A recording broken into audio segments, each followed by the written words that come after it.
And we're welcome to Give Me Liberty Live here on. I just want to say the station name. Man, I'm old school, isn't it? Hey, it's 6 o'clock here at beautiful southwestern. Yeah. Well, I can't. I don't even have anything. My goodness gracious, what a way to start this, huh? Talk about being a professional. Hey, Andy Havens here.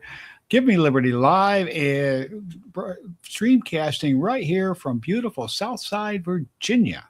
And it's a beautiful night out tonight. I'm expecting a very special guest. In case you haven't noticed, Philip Van Cleave from Virginia Citizens Defense League is going to update us on everything that's going on as far as gun control. Let's call it Second Amendment infringements that they're putting on. And I'm telling you, it's been a big week. Well, not as big as it was the last week because things have kind of settled down, but lawsuits have been filed. The state police has come up and decided, well, we're going to start doing universal background checks, even though they are told by the Supreme Court of Virginia, you can't do that because the law is no good. Seems like they have this legislature, or the one before it, and the one before that seems to have an awful hard time understanding the Constitution or what it means to pass a law that follows the Constitution, either the state or the federal. And that just seems to be something that we need to school these folks on. Okay, now, as far as President Van Cleave is concerned, he said he would be on, or he said he'd come on and we could do an interview. I don't know when, but we shall see. And hopefully it won't be too awful long before he's showing up. Meanwhile, what's going on in Virginia? Well, it's quite frankly, it's been it seems like a quiet week, but not really quite as much. I mean, there's been some violence here and there in Virginia. I know that we had a deputy shot in Carroll County, and that was just, I think, yesterday. And we had another one attacked, and another police officer attacked. What is going on with police officers and attacking them? They're attacking ICE officers in New Jersey and Minnesota and other places, I imagine. And now they're talking about prosecuting the attendants. And hey, I think we have Mr. Van Cleave coming on. Why don't we bring him on in and say hello? Bring up the right thing. And maybe, I got to be able to bring up the right thing. Too many things on there. There we go. All right.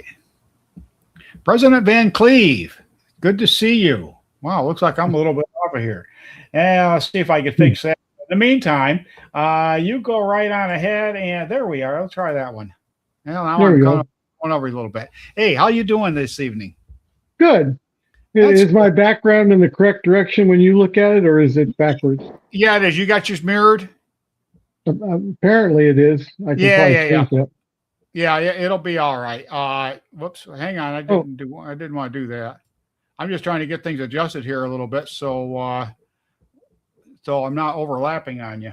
Let's see. I'm going to pop on. This is kind of new to me. By the way, in case anybody doesn't know here, President Van Cleave here is my very first official guest. And thank you very much. I appreciate it. It's an honor to have you. Oh, yeah, thank you. Yeah, we all have to have our first time for everything. Where'd you go? And, well, no, where did I go? Oh, I see. Oh, okay. Trying to see if I could flip that camera. Oh, okay. But let's see. Well, turn off mirroring. How is that better now? Yes, turn off mirroring. That will do it.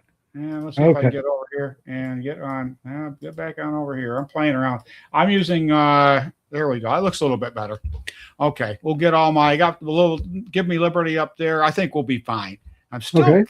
You're still out of the way a little bit, though. All right, so, President of VCDL, you are famous for, at least as far as I'm concerned, for being a grassroots expert.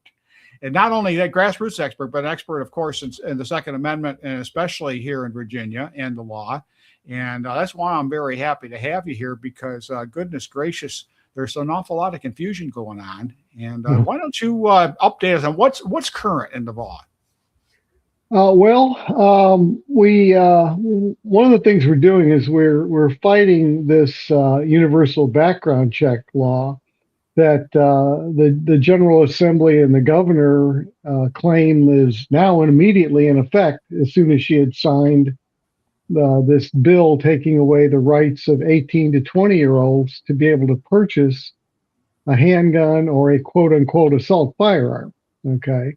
And we're contending that's not the case, that the judge that put the injunction on universal background checks has to clear that injunction. They just can't make a change to the law and declare that now his injunction is gone. So we are suing over that. In fact, we're suing basically under the grounds of contempt of court, that they are in contempt of court because a judge put a stay on there and they're trying to ignore it. Well, there's a separation of powers issue between the three branches of government, and one branch just can't override the other one. And if you did, then why bother having three branches? Well, we have three to keep everything under control, to keep one branch from running wild in the streets. Yeah, it seems like the courts these days really do want to do everything. They want to write law, they want to decide what law is, and then they want to administer the law. You got that problem, and then now you got the General Assembly wanting to be judges and juries. You know, they want to be judges and say, well, we declare that this law is now, this universal background check is now back in effect. We declare that. Well, you don't get to declare that, General Assembly or governor, who, you know, they got the two branches, legislative, and the third branch, which is the executive. They're trying to override the judicial. So, and like I said, as you say, sometimes the judicial oversteps wanting to be a legislative branch, but that's not the case here. This is the other two we're trying to override judicial. Yeah, about the courts. You've been dealing with these courts, or not just Virginia, but I think you also Supreme Court, but you've also had your eye on it all this time. Does it get any frustrating about the fact that they seem to tiptoe around, like the universal background check? They didn't come out and say, you know, this thing is unconstitutional. It's not enforceable. It's a ridiculous law to begin with. Let's just throw the whole thing out. No, they didn't do that, did they? They just, no, what did they do now? Yeah, they said, oh, it's back in effect. We had knocked it out with a court case back in end of October of 2025. And now they're, oh, no, it's back in effect now. And it's not, you know, it's a problem, you know, so, but that's why we're suing, and hopefully we'll get a quick answer to that. Hopefully, I mean, the judge that declared this thing unconstitutional is the one that we put the ball back in his court. If I was that judge, I would definitely go for contempt of court. Absolutely. This is a classic definition of it. Somebody who knew better is saying, sorry, we're not going to listen to you. You know, you and I sure as hell couldn't tell a judge that, you know, we'd end up in the who's cow. No, that's kind of why I sometimes I wonder if I should have gone into politics, because it seems like I could do any darn thing I want as long as I have the right party designation. I could do anything I want. You'd have to have that right letter behind your name that says, rules, who cares? They're for everybody else, not for us. Oh, no, we don't have any rules. We can do whatever we want. Sure that party, that particular, I wonder who that party is, but whatever that party is, that's the problem. Okay, so let's take a look at what they've already done. Constitutional or not, we tend to obey the law. So what can and can't you do as of when? I mean, I've heard June 1st, I've heard July 1st, I've heard. No, it's July 1st, but except for this universal background check claimed it went into effect immediately. Oh, right. There was another problem with that. What happened was the governor, Spanberger, we call her Abigail Banberger, had put an emergency clause on the 18 to 20-year-olds losing the ability to purchase handguns. But emergency clauses are supposed to be approved by 4/5 of both bodies, the House and the Senate. They didn't do that. So that's another door that they didn't bother going through. Oh, that must be for peons. But we, the Democrat Party, we're exempt from all that. We can do whatever we want. So It's just total contempt for the Constitution, looks like to me. But anyhow, what other things? Well, most everything is July 1. There are some other things they're looking at change. They're going to change how we recognize other states' permits. That's going to be effective. Part of it looks like it's going to be effective at the end of December, and then the rest of it goes into effect on July 1 of 2027. So it's a mess how they did that. But we've got the assault weapon, assault firearm ban coming up, and you not being able to carry assault firearms in public. That ban, by the way, kind of redefined what's an assault firearm. And we've been warning hunters, they're going to come after your guns. And indeed, this new definition goes after shotguns as well as handguns and rifles. So hello, hunters, we told you, and it's going to get worse if you choose to ignore it. They'd make a very good voting bloc if they would just get off their rear ends, register, and vote. It would be, yeah. So we've got that. We have changes. If you have to leave your handgun, not rifle or shotgun, but you got to leave your handgun in an unattended vehicle, one where, you don't have somebody in the car or somebody that would have been in the car able to see the car, then you've got to take your gun and lock it in a hard-sided case. That even if it's in the trunk, it's got to be locked. However, if your console or your glove box have a lock on it, you can put it in there as long as it's got a physical lock and you lock it. The one thing they did put in is if you didn't do this, which could give you a class 4 misdemeanor, and I think it's your car towed. I'd have to check the law again on car towing, but certainly could get you a class 4 misdemeanor, and I think they could tow your car. If a gun does get stolen in that mode, and as long as you report it to the police within 48 hours, then they will not charge you for the fact that you didn't store it right in the first place. What they're doing is they're saying, rather than going after the criminals, we're gonna make you responsible. It's not the criminal that's responsible for stealing your gun. No, it's your fault for not having the gun locked up. And you and I both know we shouldn't need locks on our houses. We shouldn't need locks on our cars. We should live in a world where people honor each other's, and we used to. America used to be. A lot of houses were built without locks on the doors. Well, so but they're trying to blame. Oh, you got. It's like saying, well, you got burglarized in your home. Well, you didn't have good enough security. It's your fault.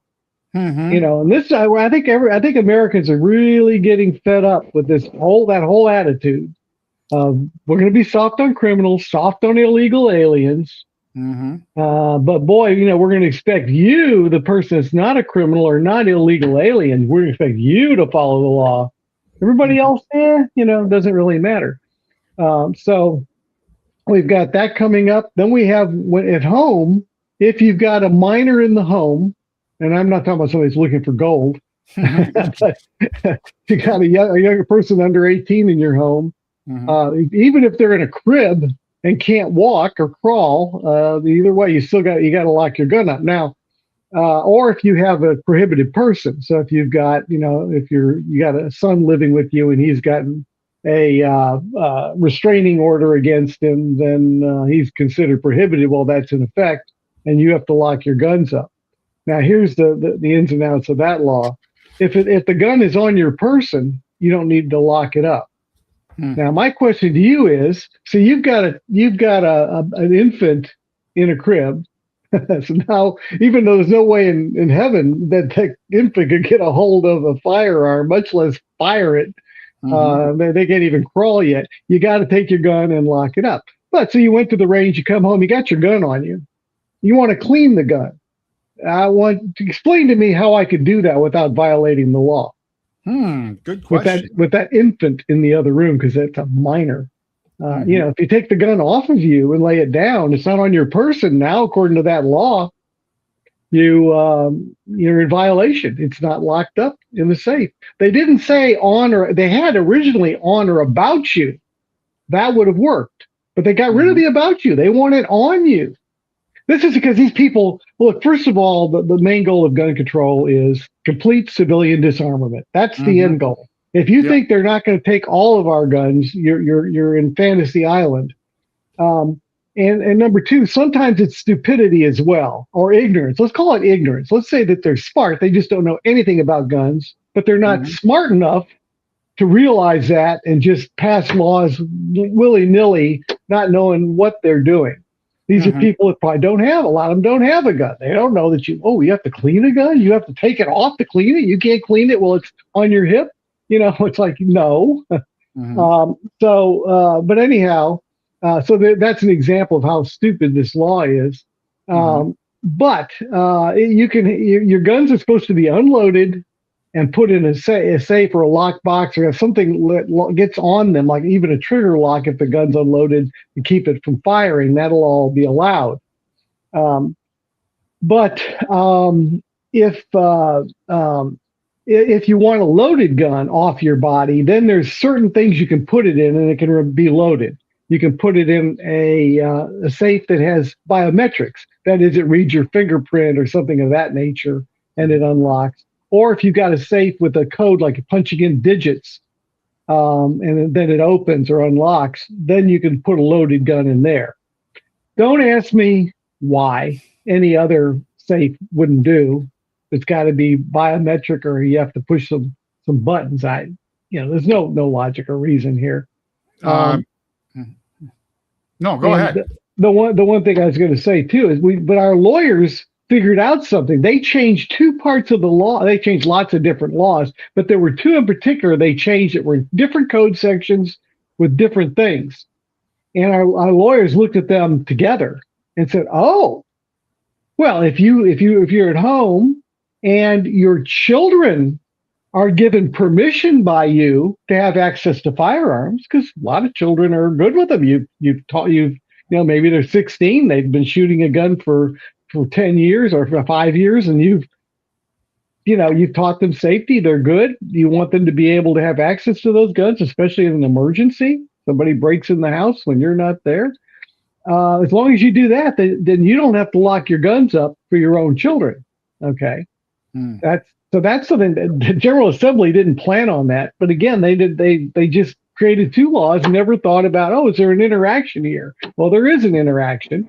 So give your children permission, and then you can go live your life like you do now. You can lock your guns up if necessary, and not if you don't want to. Now, but the catch is, if your minor child under 18 has a friend come over that's under 18, now you've got to lock your guns up. Or just what I just mentioned, it's either on you, locked up, or it can be in a certain type of safe. You can have it loaded.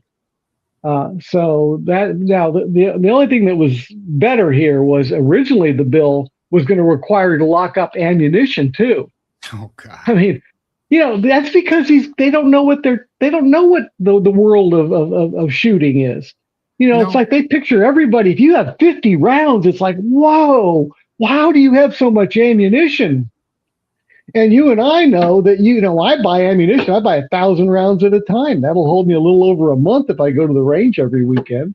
I can easily shoot a quarter of that 1,000 rounds in one shooting session. I can get rid of 50 rounds in 10 minutes. Yeah. So they don't know this stuff. And so at first they had that in there. I'm thinking, oh, that's going to be a royal pain. But then they pulled it and said, okay. And that's good. I mean, ammunition doesn't hurt anything, So, Yeah. so that's one that people are going to have to deal with if they have children. Yeah. Well, people don't kill people. Guns kill people. So that's the whole reasoning behind Yeah. it. Well, the thing they don't think these things through. They don't. I think when you become, when you go into politics, they take your logic bone out of your head because what are you supposed to do if you're in the bed in the middle of the night and you're you've got kids, maybe the kids are sleeping over or whatever, and somebody breaks in? What do you do? You got to have a certain type of safe, and I'll tell you what, I have biometric safes. I don't know. Do you have any, Andy? I don't have a biometric safe. No, I do Okay, not. I do. And sometimes all of a sudden they'll get really picky about your fingerprint and they won't open. Mm-hmm. And for a while you have to fiddle with it. And you could imagine if you're under tremendous stress of somebody in your house trying to get your thing to read your fingerprint. Because you might say, well, why? Well, maybe you've got dirt on your fingers, you know. Maybe you put it on at some odd angle because you're in such a hurry. Or if you have gloves on, that fingerprints won't work. If your hands are wet, they're probably not going to work. Like if you have blood on your hand, it's probably not going to work on that. So, and we told them that. We said, hey, biometrics, because at first they were going to say that was the only way. And we pointed out that no, that's not good. So if you want something you can push buttons on, well, okay, you know, that you can do with bloody hands or whatever else. But if the battery goes bad, what happens? Yeah, that's a very good point as well. I've got some around here that don't have a battery. You push the buttons and there's a trick to opening the case besides of knowing what buttons to push and how to push them. But that one is a fail safe because there is no battery. So, you know, but yeah, that's a very good point. The batteries can fail, which is a good reason to periodically replace them. Most of these states will give you a warning, but you got to be aware of it and not ignoring that extra little buzz or whatever flashing light or whatever signal it's sending you that the battery's getting low. It's just amazing. I mean, the technology that we have is really good, but the putting it into practice just isn't feasible a lot of times. Right. And the same goes with all of their Second Amendment infringements, which I tend to call them rather than gun control laws. Right. Because that's what they are. That's what they are. Yeah.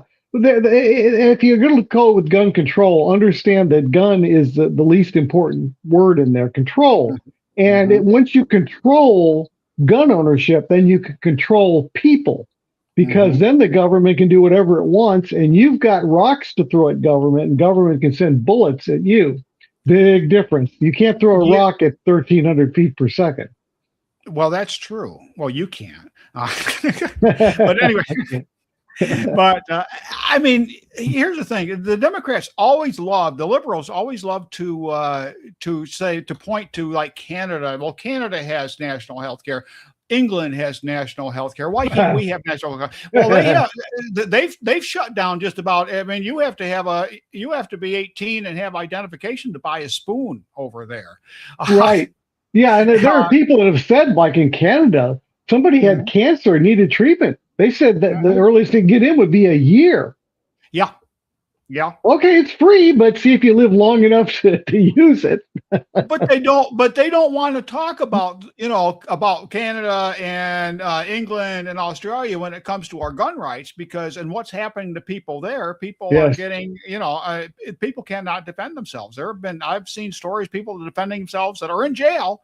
They were defending themselves. They were in their own home, and the burglars came in. Well, the burglars, they're okay. They set them free, but but the homeowner who defended his home with a firearm, why, you're going to jail, boy. Yeah, and the firearm he had was highly restricted. You can have it back then, but it was just a shotgun and all this stuff. But you can't use it for self-defense. Right. And so they really have not, and you can't have much ammo. You got to count for all of your ammo. If you go to the range and shoot 5 shots, now you got to, and you can only have so many rounds of shotgun ammo. It's a mess. But then even worse than that, in my eyes, is, that's bad actually. Next below that, because self-defense should be your number one thing. If you can't protect your life, it's not valuable. Right. The next thing is a guy from England that came over, visited America, went to Florida, and took some video of him shooting a shotgun, breaking some clays or whatever. Perfectly legal activity, nothing wrong with that. Posted it on Facebook, and showing his friends, hey, look at this, is really cool, And then he flies back to England, and they arrest him at the airport because he offended people. Yeah, they arrested him. Oh yeah, I believe it. I believe it. That wasn't too long ago, was it? No, it wasn't. That was 2 months ago. Yeah, it's insane. And they want us to be like England. We should remind people that when they're not when they're saying, well, I don't vote and there's no point. Yeah. And so, Yeah. and I'm trying to get over that. And yeah, there is a point. And yes, we can. And yes, we do need to do more than vote, but we need to stand up for our rights, because if we don't stand up, nobody's going to stand up for them for us. Yeah, and those people that say my vote doesn't count, as far as I'm concerned, they're just looking for an excuse. They just don't want to get off their ass and vote. So, Yeah. oh, my vote doesn't count. I'm just going to sit home and watch TV. Mhm. Yeah, sure. Okay. Yeah. Mhm. That's why these elections we got, we Republicans are still getting elected and everything is going right on. And some of these things are razor thin.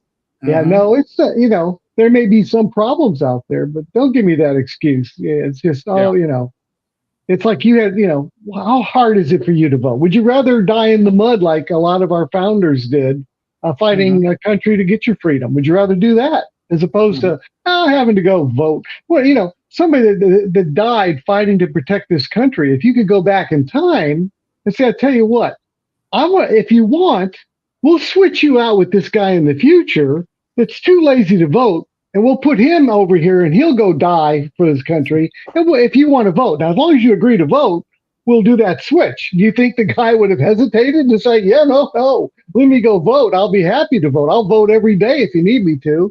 There you go.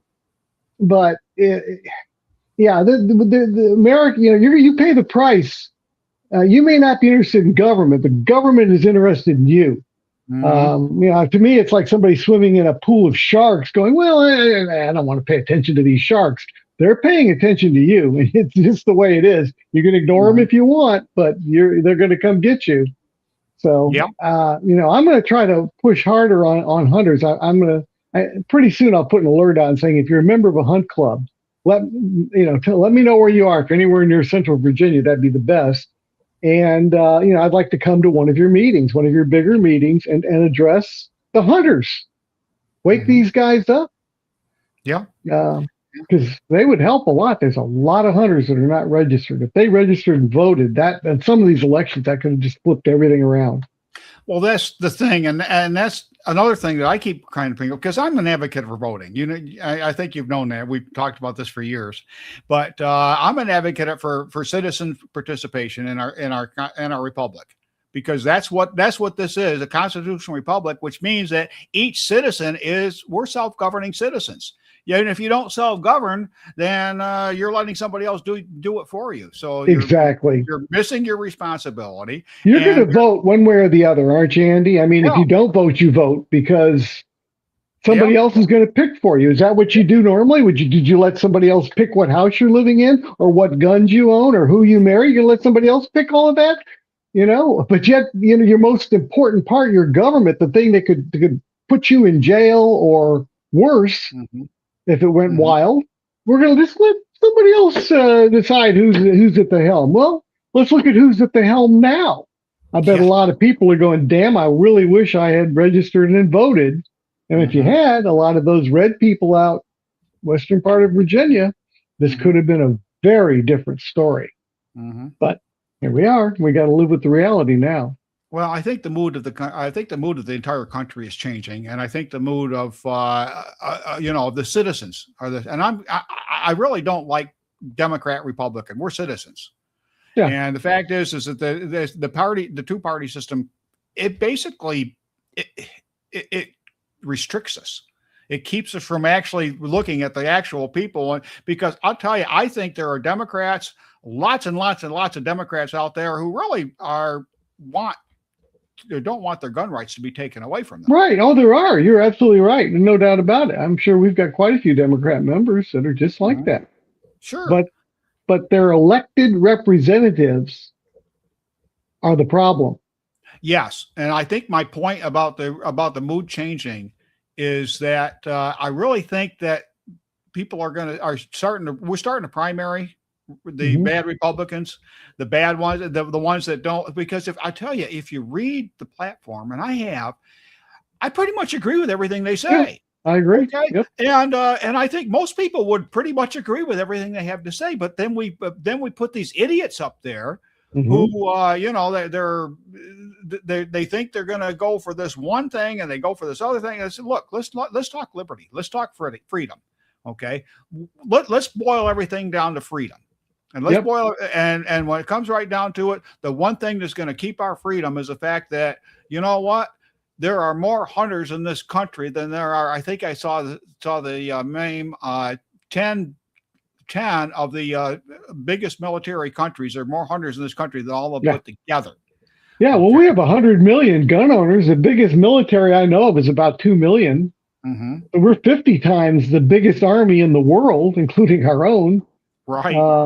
But we're yet if we all voted to protect our gun rights first, we could do it all. We could do it all. We would have total power to protect the Constitution, to get the right people into office. What happened on the Democrat side has been happening for over a period of time. I think if somebody was new to this and they said, well, I guess the Democrat base has changed. They've all gone far, far left, and these people elected really represent all of those Democrats all across the state of Virginia. And I would say, nah, not so fast. What's been happening in McAuliffe is what got my attention when he was doing it. They had a lot of moderate Democrats. Back when VCDL formed, we got some of the one of the best gun rights bills passed ever, the one that turned us from a may issue state to a shall issue. We got it done the first year we tried, and at that time the Democrats controlled the House and the Senate in Virginia, and we had a Republican governor. So Democrats supported going to shall issue. Now, flash forward, now Democrats, except for one who is a 41% voting record, the rest of them are either zero or very close to zero. They don't support anything that protects our right to keep and bear arms. Nothing. So the massive change from 95 to 2026, 2025. But that's been coming on because the Democrat governors, when they were in, like McAuliffe, if he saw the moderate, what we call blue dog Democrats, he primaried them. He actually, in his own party, he set people up to knock them out of the race and funded that and didn't fund them, not knock them out. So they basically stacked the deck all the way across. And those that didn't get stacked, that maybe would have been had they continued to stand up for gun rights, are cowed. It's like, okay, all right, mum's the word. I'm a gun owner, but I'm not. I'm going along with the party line. I'm going to vote for every piece of gun control, even if it affects me. I'm going to vote for it. And I think that maybe that's why a few things got fixed a little bit at the very end. Remember, the Democrats control everything. So they could have gone as extreme as they wanted to. They would have started a civil war if they'd gone to the very extreme. But assuming that they could go wherever they did. And at the end, Spanberger on the assault weapon ban put in something that made it much worse. And they threw that away and sent it back to her. And she signed, from her point of view, a much weaker assault weapon ban than what it would have been. Why? Well, I have a feeling there were some Democrats that said, this is too far because then I'm affected by it. Or it's going to affect my ability to get elected because we're really, really making people mad with this. Whatever it was, they backed off. But some of this stuff, again, the fact that we have lawyers on the board, gun lawyers, is important. I have, speaking of that assault weapon ban, you cannot carry an assault weapon once this law goes in effect in July. You can't carry one in a public street, public road, anything public. Parks, can't have one of those. But what our lawyers noticed was if you have a PDW, that stands for personal defense weapon. In my case, I have one. What that is typically a pistol, but it's got some other things like maybe an arm brace, or maybe it's actually an SBR. It's actually a pistol with more of a brace. But what it is, it's more powerful, or it's better to use for self-defense than just a handgun. Okay. And that, the lawyer looking at the law, the way they wrote it and how they referred to another code section, he said, yeah, you can have a loaded PDW. It's just, it has to be in a compartment or container. Doesn't have to be locked, but it's got to be latched. So when I'm in the car, I can have my Sig Flux 365 which holds 51 shots, 25 in a spare mag at the front and 25 in the grip and one in the chamber. There you go. You just push a button, the empty mag drops, you take the other one, pops off, and you slam it in, and a split second later, you're up and running again. As long as that's in such a container, you just can't take it out of the container. But while it's in there, you can transfer. It can be in the car with you, where you could actually, in an emergency, you could say, "Well, I'll take my chances on being charged with having this thing and carrying it now in public or using it in public versus being dead."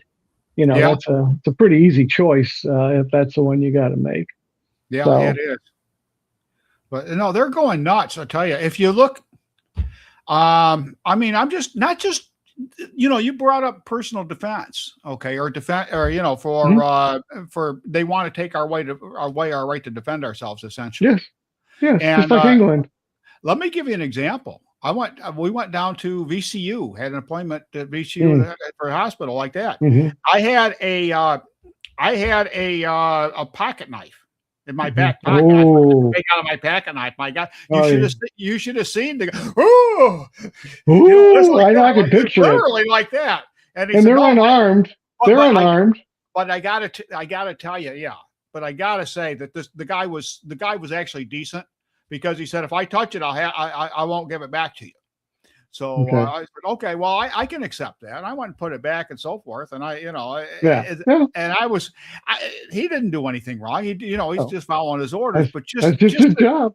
The mentality. Oh, I know. This, I said, it's got a 3.5 inch. It might have been a 3-inch blade. If it's a 3-inch, you could carry it on school property and in the General Assembly if it's less than 3 inches. Yeah. But not the hospital. But the new law that's going to go in on hospitals says you can't carry a gun, but you can now in a hospital under the new law, if it's public, you can have up to a 3.5-inch blade. You see how this is all crazy stuff. But let me tell you about that. I don't believe in these security theater. And if you don't think that VCU is a security theater, I'll give you an example of what happened there one time. I was taking my wife there, and I knew they had the little detectors and everything, so it was completely unarmed, and was walking up around a side of the building to the front doors where we go in and go through all that, and there was a sign on the door that said "Use the other door," and the other door was propped open with a trash can. So I said, "Hey, this will save us having to go all the way around. We'll just come in this way, and we'll be, I guess." And we went in the door. And I looked over, and we were behind security. Yeah. They had a door open, propped open, that anybody could walk through that was behind security. And I just told my wife, I am not going to self-identify as somebody that needs to be searched. Screw this. If this is what they call security, I'm just going to, let's just go. Let's get to your appointment. And,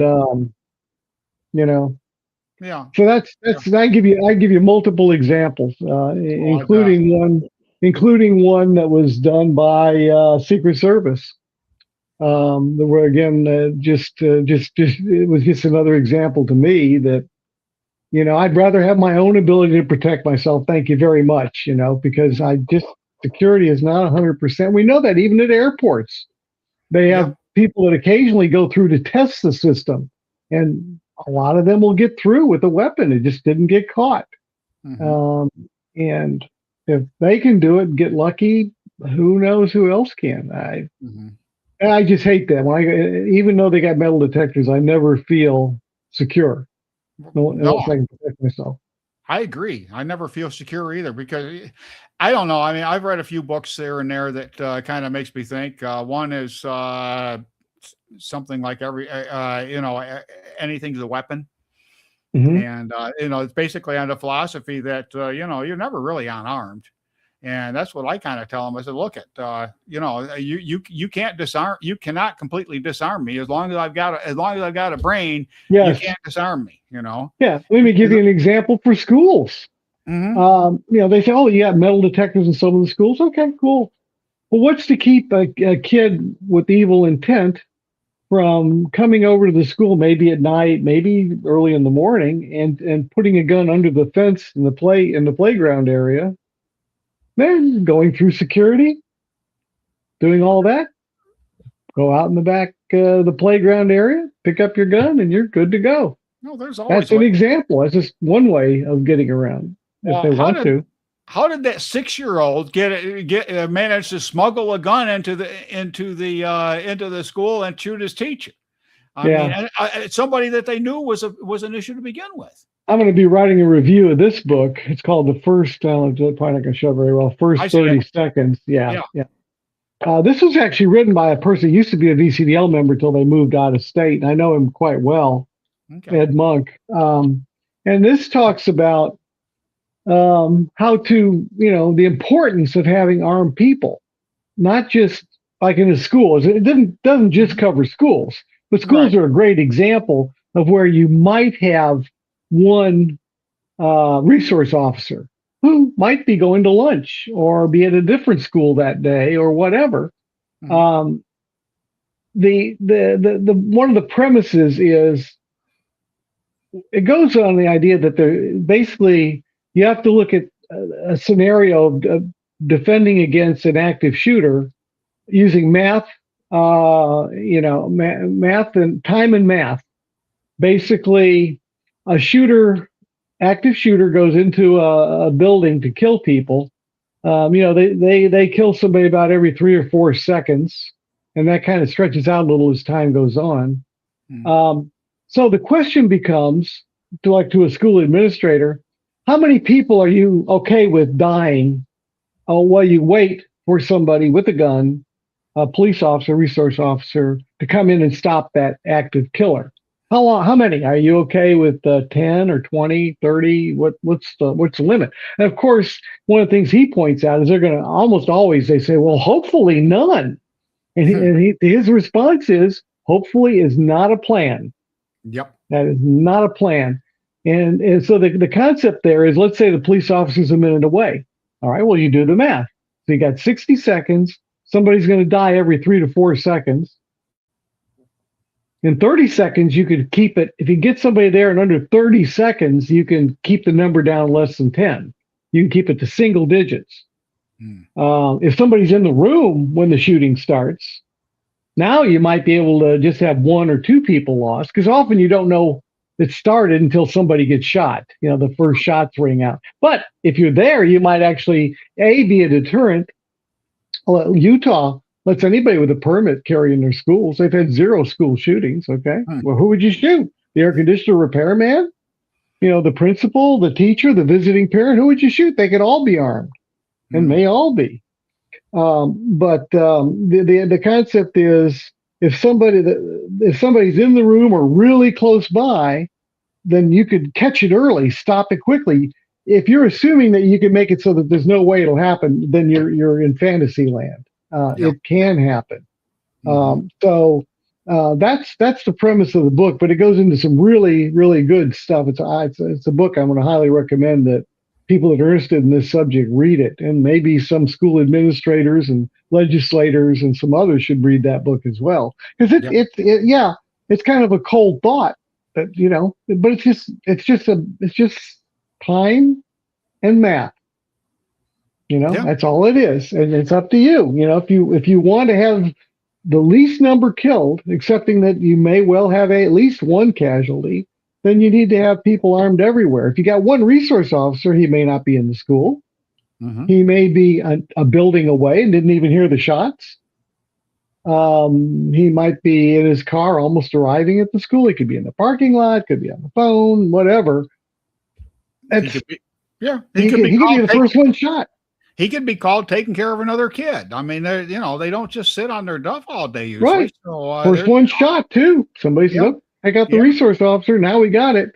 There you go. That's the concept, and it makes perfect sense. You can the only argument the other side has is to fantasize that, well, we can just try to make it so it doesn't happen. But if it does happen, we're into time and math.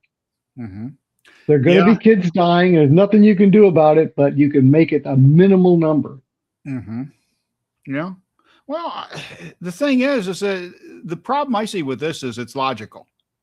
And we all know that they ain't got no logic bone than politicians.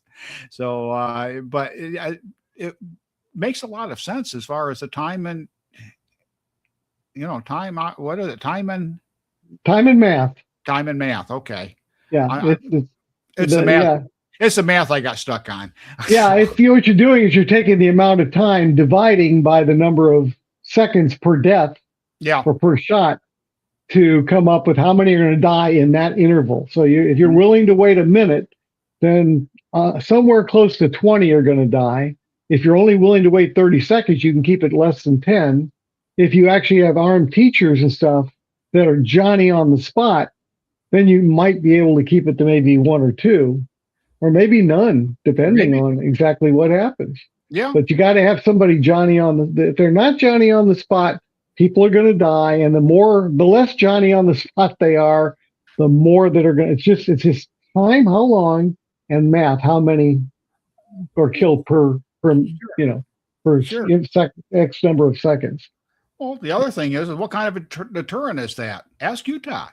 Ask Utah, because it clearly works there. They got so many people that can be armed. In fact, I was visiting Utah one time and I got lost and I pulled into a parking lot and I pulled into a school parking lot. And for a split second, I said, and I said, I'm in Utah. Forget it. I could walk in the building and I'm fine.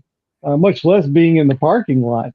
And so, yeah, that's the thing. A lot of these gun controllers, they're kind of a hapless group, but they just can't wrap their head around something called deterrence. You can stop things if a criminal is deterred. It'll never happen. He'll look at it and go, yeah, I'm not going to, no point in trying it, you know?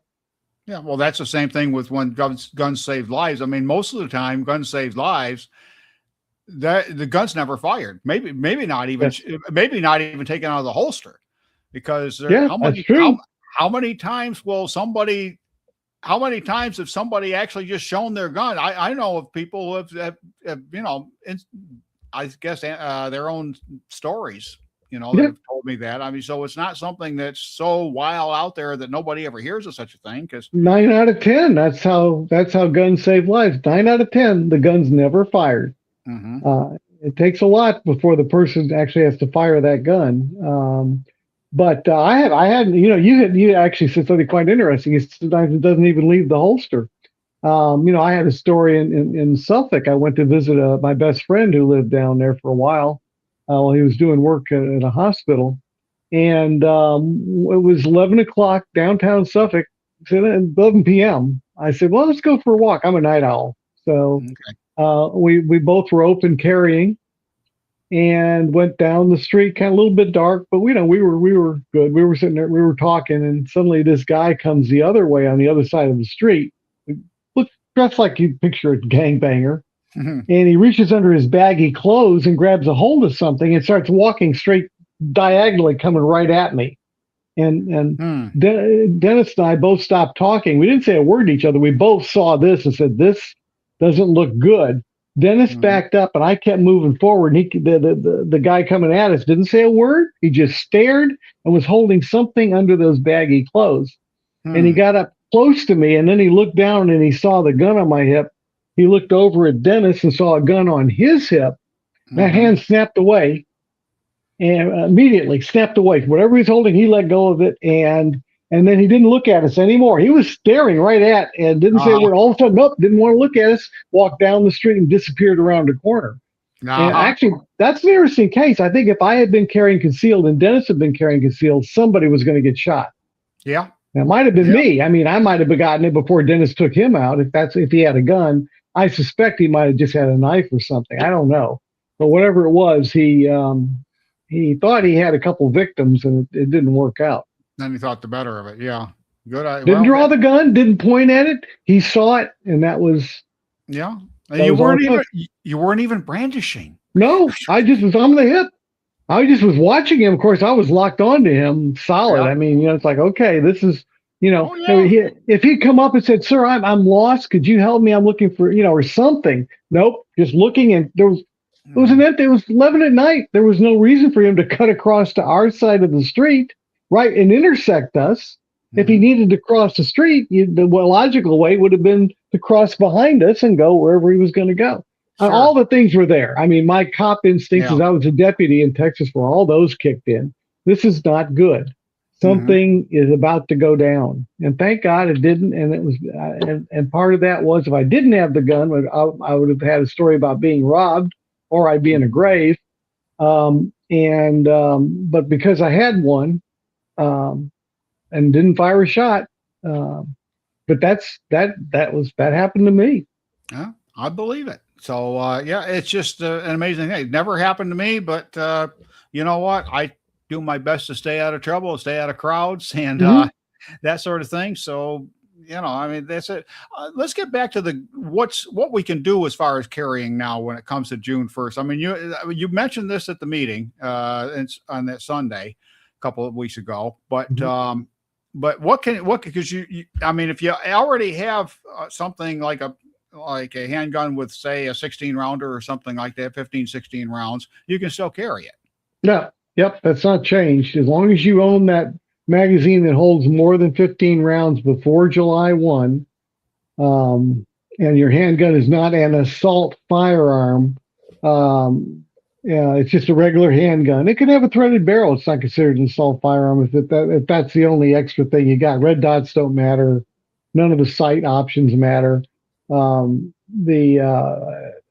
threaded barrel doesn't matter. The magazine size doesn't matter. You know, if you have like I do, I have a SIG. I've got normally I would carry a 17 round in there, but I've got a 50 round magazine. Not 50, a 25 round magazine I can hook in there, which I own right now. So I'm good. So you're good. Yeah. Okay, so that's basically. I've heard people saying that, well, gee, if I buy those, I can't carry it. Well, no, you can. Yeah, so no, that's there's so much confusion. There is big time. And some of it's from people that in theory should know better.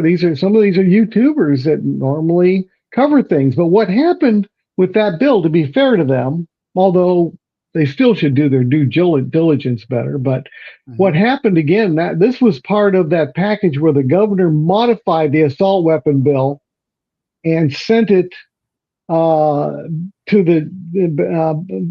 back to the General Assembly with her changes, and they threw her changes away and sent the bill back to her, and she had a choice of veto or sign, or let it become law without a signature, and she signed it. But because they threw away what she wanted to do at the very end and she signed it, what you're saying never happened. So people saw and assumed that the previous iteration of the bill, they assumed that the General Assembly was going to accept her changes and that was it. We were done. So therefore, they're reporting on a bill that got changed at the last minute and they didn't catch it. Okay. That's not going to slip by VCDL, though. I don't expect it to. You guys have been top notch when it comes to our gun rights, and that's something that I really think is something that people ought to pay more attention to than they really do. You tend to be very, very focused, and I think that's a good thing about we have an organization that you're basically just fighting for our gun rights, and that's it. And you're doing it. I mean, you're already filing suit, and let's see, you're suing in state court. We're taking the Second Amendment completely out of it. We're saying this is nothing. We're suing completely on Article 1, Section 13, which is the Virginia equivalent of the Second Amendment. But I think it's even better. But we're just keeping it in the state. We're saying this is our Constitution. This law violates our Constitution, and we want it. We want it thrown out. Well, the first thing we're going to do is ask for it to be stayed. That means while it takes a while to get to the Supreme Court, during that time, the law wouldn't go into effect if the court grants that. And then we can take our time and the courts can do whatever they need to do. But meanwhile, none of us are affected by that law. Okay, so we'll see what happens. We'll know pretty soon, I would think. Definitely before the end of the month. Oh, that would be good. Yeah, before the end of June. I was going to say, because this is kind of the end of the month. Over. Tonight. Yeah, be nice. I'd like to know tonight, but I'll take June, maybe mid-June or something. We'll know. So you're still trying for a stay. And then you said GOA and the NRA are going national with. No, GOA is going with us. We always You're work as going a with you. team. Okay. We've been working as a team for a long time now. We split Okay. down the middle. Our costs use the same attorneys and everything, and we work as a team. Okay. NRA is going national, and some of the others are going national. Okay. And that means that they're going to have to get it to the Supreme Court, because the Fourth Circuit, which is what controls Virginia and Maryland and Delaware, has already ruled that Maryland's assault weapon ban is constitutional. This court's horrible. I mean, that's a moronic ruling, honestly. Mm-hmm. Clearly, it's not constitutional. Clearly, the Supreme Court's made that clear, but this is politics in the court, and it should never be there. But Fourth Circuit's loaded with people that Obama put in there, maybe Biden, and so forth. So they've got bad actors in there. So those cases are going to end up getting shot. They're going to take the case the NRA is bringing and say, lower court's going to go, sorry, my hands are tied by the Fourth Circuit. I have to rule that this is constitutional. Fourth Circuit, of course, is going to go, they've already ruled, so they're going to say, yep, this is the same as Maryland. It's constitutional. Then you go to the Supreme Court. Wow. It seems there seems to be a better way. I mean, you know of any better way to get vote, and we don't. If we didn't have this bad legislature, we wouldn't even be talking about this stuff. Yeah, I understand, but I guess what I'm talking about a better way is these the way the courts seem to dither and dather, and they don't want to make. I mean, they're paid to make decisions. And they're paid to make decisions according to the Constitution, and they're paid to decide as to whether, the Supreme, whether it's constitutional or not constitutional. I mean, to me, that's the basic thing. But keep in mind, they're appointed by the General Assembly in Virginia. Yeah, are they? Yes. Okay. And for their terms. That's why they're saying they're going to throw terms. They're going to throw a life appointment. Yeah, it's not a life appointment like federally. Yeah. These are termed. So, there's good and bad to that. If you had somebody that a judge that went rogue and was doing stuff that was totally bad, unconstitutional stuff, or supporting unconstitutional stuff all the time, and then the General Assembly has the ability to get them out of there and put somebody in that follows the Constitution and upholds the law. But in this case, you want these judges to stand up and say, this is clearly unconstitutional. Yeah. But to do so, they kind of put their neck on the line with the General Assembly.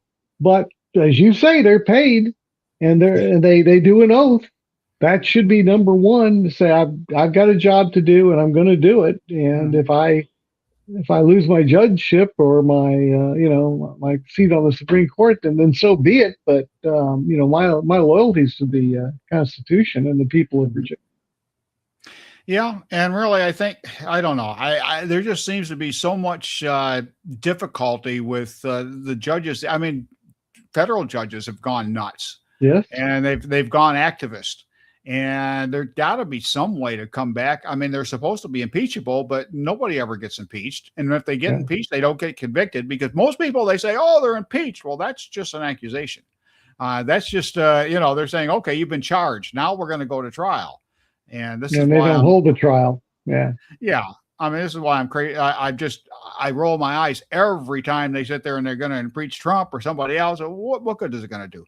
I mean, they could impeach Biden. Well, yeah, you can impeach Biden, but he is never going to be convicted by the Senate, not this Senate. Yeah. So it's just nuts. But back to the, so we can carry. Is that really all? Is that really all they're saying? We can't carry their so-called assault weapons. And I know I have a good friend of mine who runs Virginia Insider, that keeps saying, well, they don't ever define assault weapons fan. I pointed out to him, well, they actually did define an assault weapon. They changed the definition. And they've defined it. Now, what do they define it as now? Yeah, what it used to be was, if the gun at the time of the offense has a magazine that held more than 20 rounds. You could have a 20-round magazine, you were good. The law stands right this second, that we are under right this minute. That's really the main thing that made an assault firearm, was the size of the magazine that was in the gun at the time. You could have had that on your hip, the magazine, as long as it wasn't in the gun at the time, then you didn't have an assault firearm. Plus, it wasn't illegal to carry an assault firearm. All it affected was purchase by, and so forth. But and so the way around that is just sell the gun with a 10-round magazine or a 15-round magazine, and then the owner can then put in the 30-round later. And anyhow, that's the current law. They made it so that for rifles, they made it so all it needs is one feature, and it's an assault firearm: a threaded barrel. This again, we're talking rifles. Threaded barrel, a collapsible stock that if you're small, you can adjust. To say, oh no, can't have that. Oh, and so. If you have that, and a grenade launcher. Now we all know about grenadings. We have all these drive-by grenadings every day in America, right?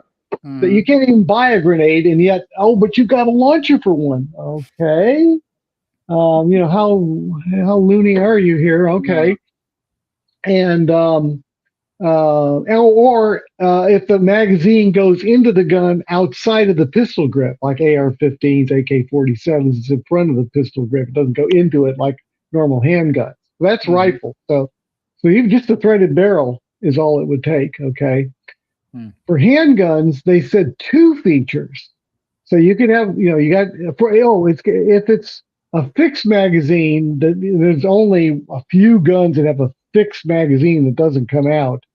Like the Kel-Tec PR 5.7, but they're very few. If it holds more than 15 rounds, no can do. For a removable mag on a handgun, you can have two additional features. The magazine size doesn't matter. Whatever you got in the gun doesn't matter. It can be 30 rounds. As long as you owned it before July 1, the law doesn't bat an eye at whatever it is. But you have to have 2 features. One would be a threaded barrel. If that's all that you had of the features, then you're good. Another one is a arm brace. If you got an arm brace on the pistol, that's another feature.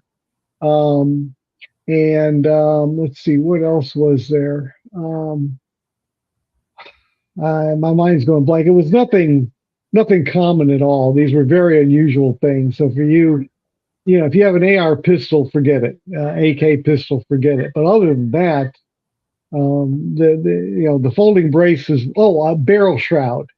Oh, wow. Yeah. Oh yeah. So those are dangerous. yeah. Oh yeah. Of course they are. You wouldn't want to. We want you to burn your hand when you hold the gun, of course. Yeah. So then shotguns came into it. If they've got a detachable magazine at all. You got a magazine that holds 3 rounds, and you put it in there. Oh, assault firearm. Really? Can't have that. Oh, yes. Hello, hunters that didn't vote. Hello. Yeah.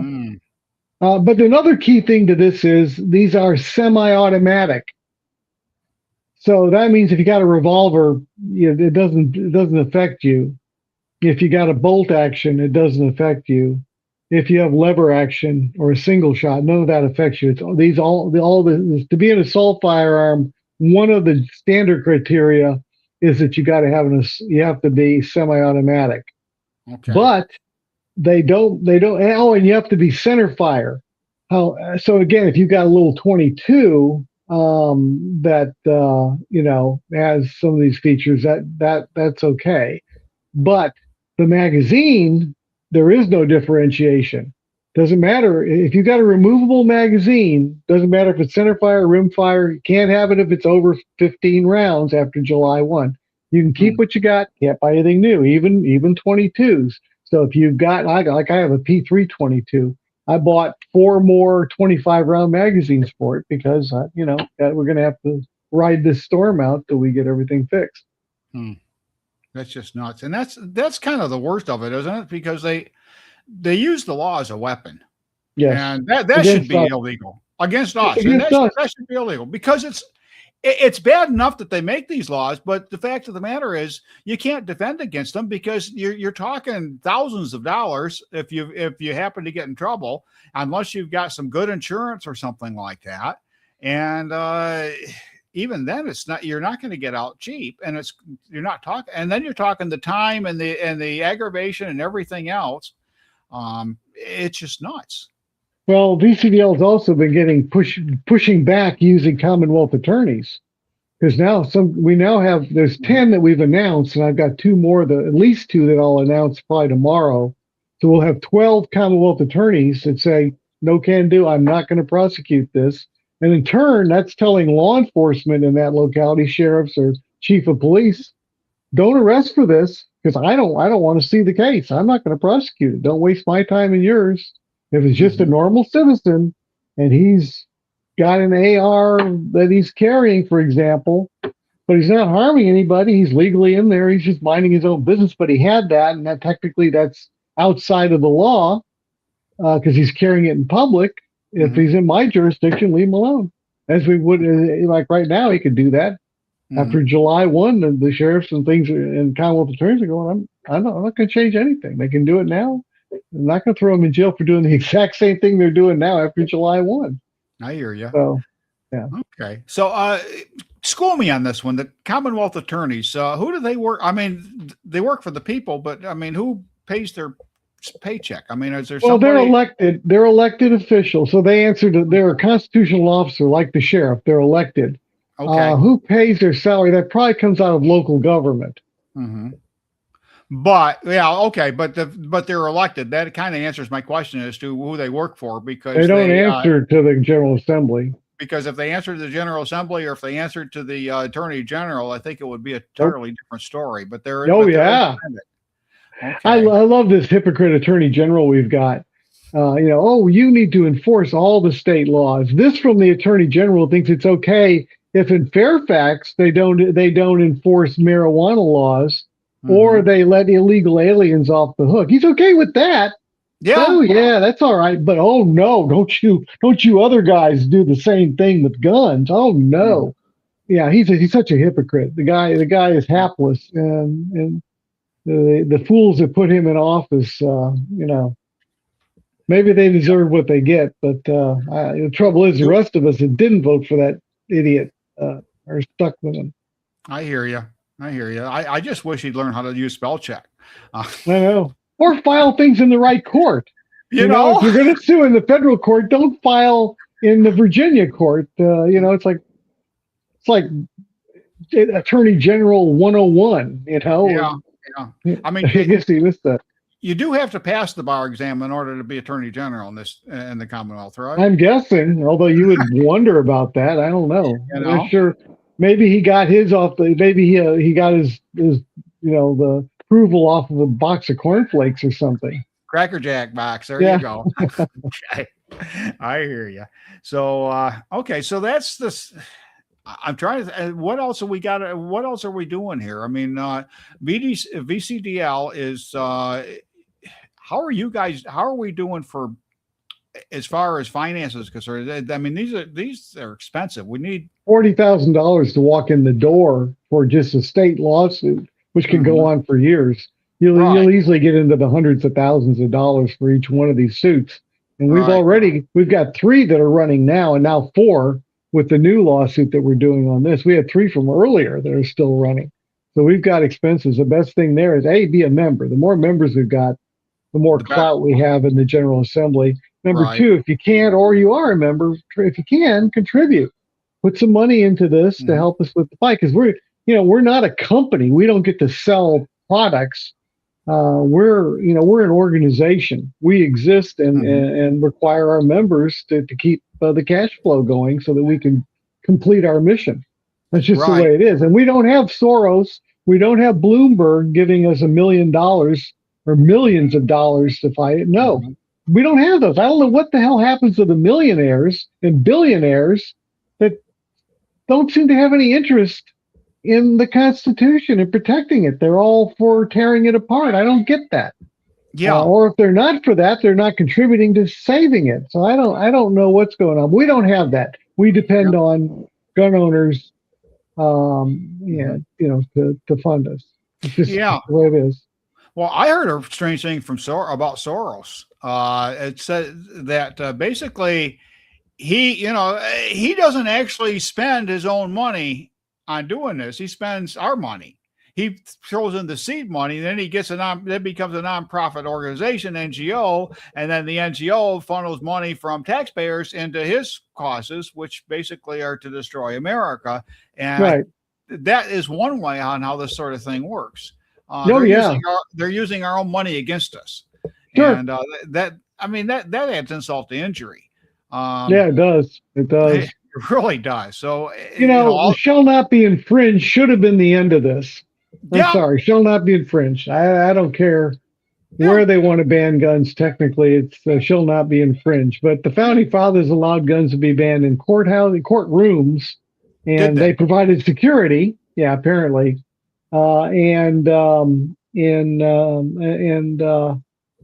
there weren't many other places. Courtrooms was one of the main ones.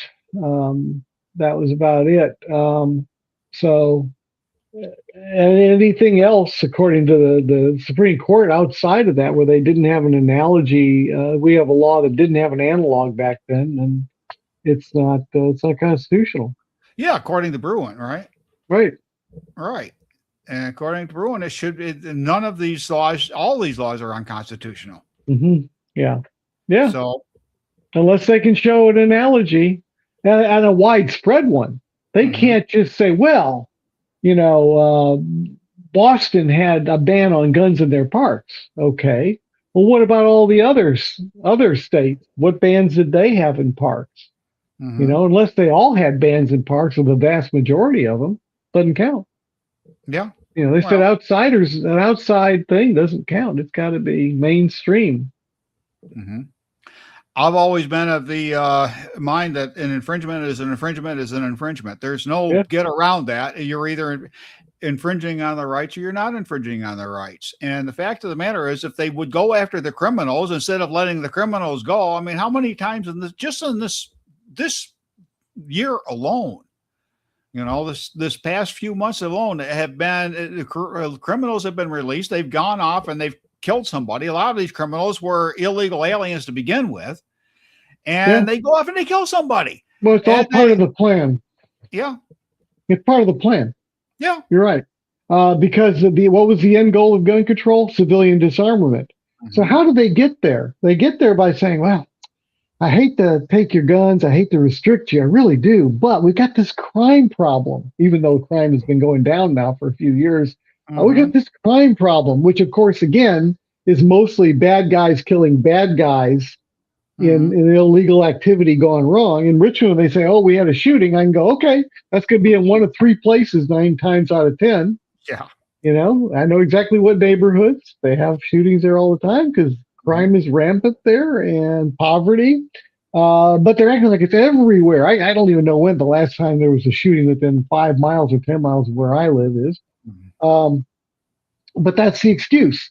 So they're driving up the crime rate because they're trying to get us disarmed. They want the crime rate to go up. So they're letting violent criminals out of prison early. They're trying to get rid of having bail. They're reducing the penalty for some crimes. All of that is to drive up the crime rate. It's nefarious. They're not doing it for any good purpose. They're doing it to disarm us in the end. That's why they're doing it. They're doing, and they're doing it comes right back to control. It is because that's the fact of the matter is, as far as they're concerned, they are our betters. They know better than we. They are better than we are. They are more moral. They are more of everything else. And you know what? We don't really deserve to have them, but we have them anyways, and we should be thankful. And they live in gated communities that are protected from this hoi polloi, the stuff that we have to put up with. Yeah. Well, I remember one time, it was way back when in New York State, they were about the seatbelt law. New York State was the first state in the country to enact a what do they call it, direct enforcement seatbelt law. Okay. And their argument, they took that to court, and their argument in court, one of their arguments was, well, the state has a right to protect people from themselves. And all I could think is, what? Yeah. No. No, we need to be protected from them. Yeah, we have a constitution for that. Yes, that's what the Constitution does. And it doesn't tell them what they can't do. It tells them what they can do and nothing else. Right. It's a limiting document, and they don't seem to realize that. They think it's a no holds barred document, and maybe we need to fix that. But the fact of the matter is, we really need to just enforce what we have. Right. And we need to bring the task the fact that you know what, you just want to control us. That's all you want to do. Let's face facts, because we've compromised. And I think Nick Freitas said probably the very best response to that about compromise. You've probably seen it multiple times as well as I have. But basically, he stood up in the state legislature and said, no, I'm not going to compromise.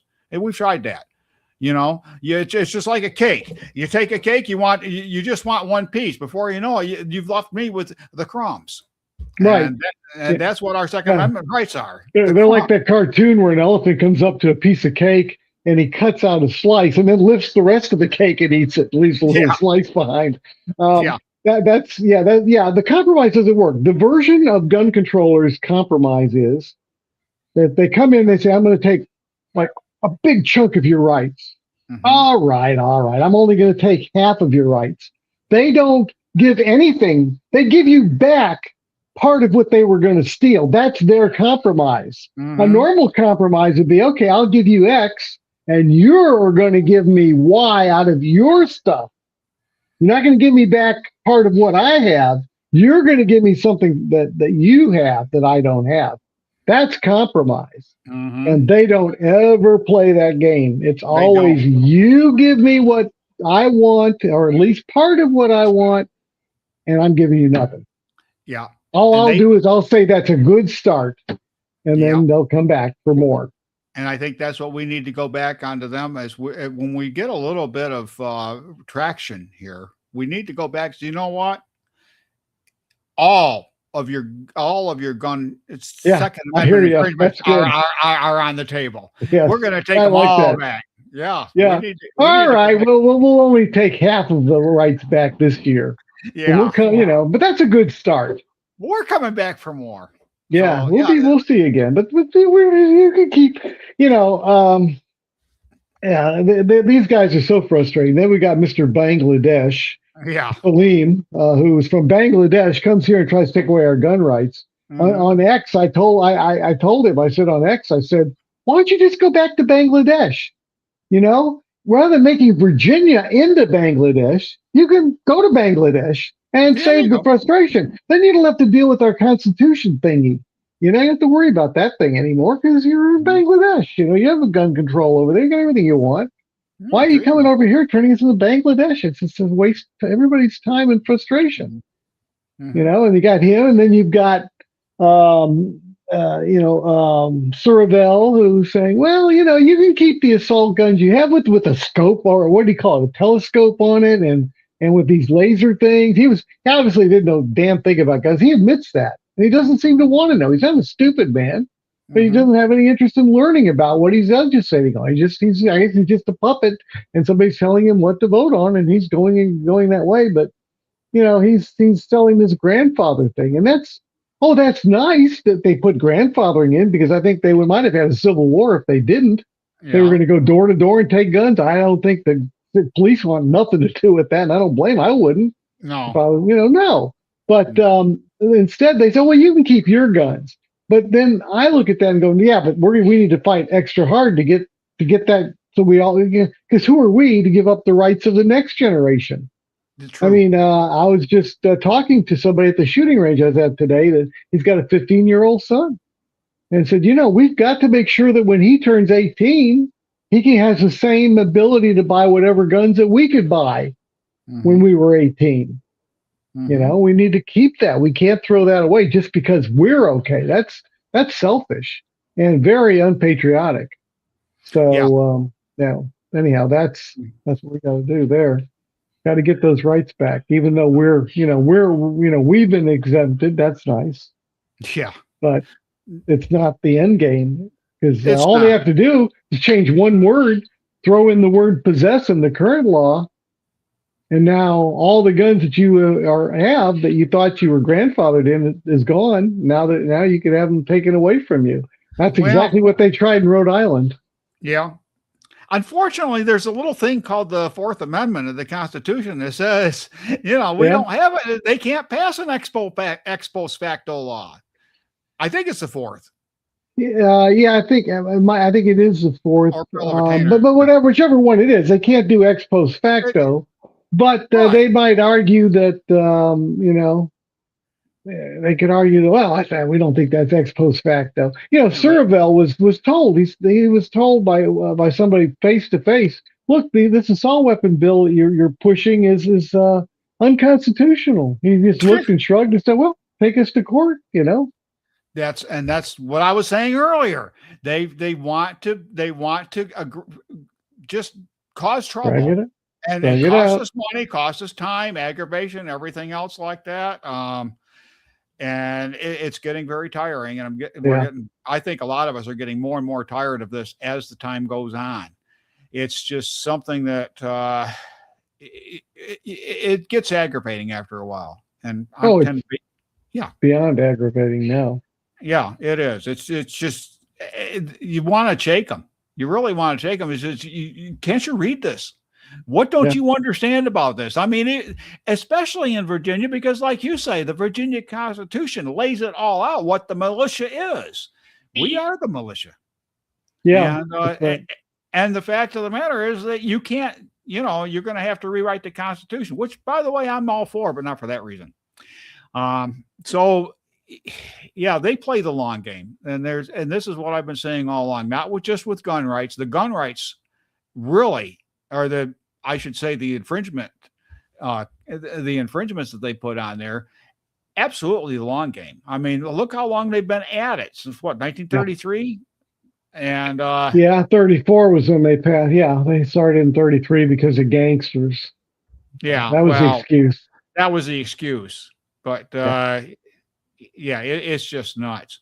And of course, the thing that I love, you mentioned gangsters, made me just think of, you watch anything. You ever notice how many fully automatic firearms are in Los Angeles or New York or wherever they happen to be filming? Yeah. I want those guns. Yeah. I want those guns. Not only are they fully automatic, but they never run out of ammo. No, that's the part. Even revolvers don't run out of ammo. It's an amazing thing. I mean, I've got this Hollywood magic. I've got this habit where I count shots. Whenever I see anything like that, I count shots. I always do that, and I think, wait a minute.